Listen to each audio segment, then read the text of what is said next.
Good morning, everyone. An official of the Federal Space Agency warns that Russia may beat the U.S. in getting a man into space. Howard Calwell delivered that news about space travel, but no one was more grounded and down to earth. He manned the anchor desk at Channel 6 for 35 years with dignity, integrity, and accuracy. In 1963, on Halloween night, he reported on what was one of the biggest tragedies in Indianapolis history.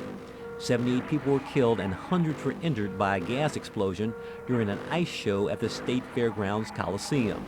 We interrupt this broadcast to bring you the following news bulletin. Few hours before many of these names are released until the next of kin are notified. Yes. There is really no preparation for that grim scene, but Howard's interest in journalism began in the second grade.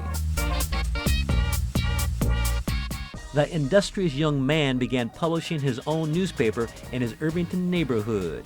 He had a staff of one and he charged a half a cent for an issue. That early ingenuity and ambition served him well. When he got to high school, he became the Howe Tower sports editor.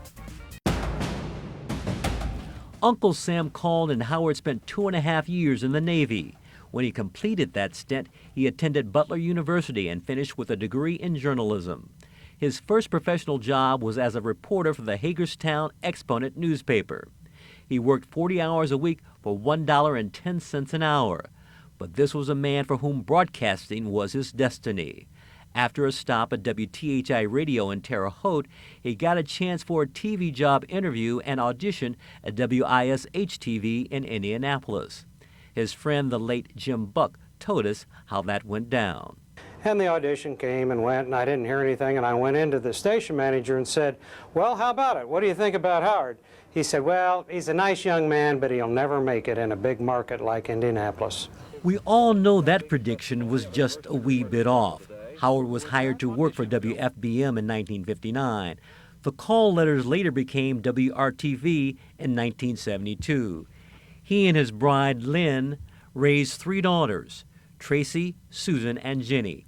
Those 4 women were his rock, his foundation, that allowed him to relax at home and excel at work. In 1966, he snagged the first American journalist interview with Indian Prime Minister Indira Gandhi. What do you consider the most severe problem here in your country today? Well, it's really economic development. He bantered with President Ronald Reagan. Were you dissatisfied with that coverage? No, let me tell you, we've gone too long without people like you being here. This is Channel 6 News. Good evening. Sheriff's detectives are faced with another murder case tonight. When Howard was at the anchor desk, it truly meant something. If Howard says it, you know it's got to be true. That's just the way you feel about the guy. We have some news for you. You felt his joy when back in 1992, while covering Indiana University in the Final Four, he got some personal breaking news. You are a grandfather. Howard, congratulations, Howard. He was our anchor. He was our anchor man. Derek Thomas, RTV6.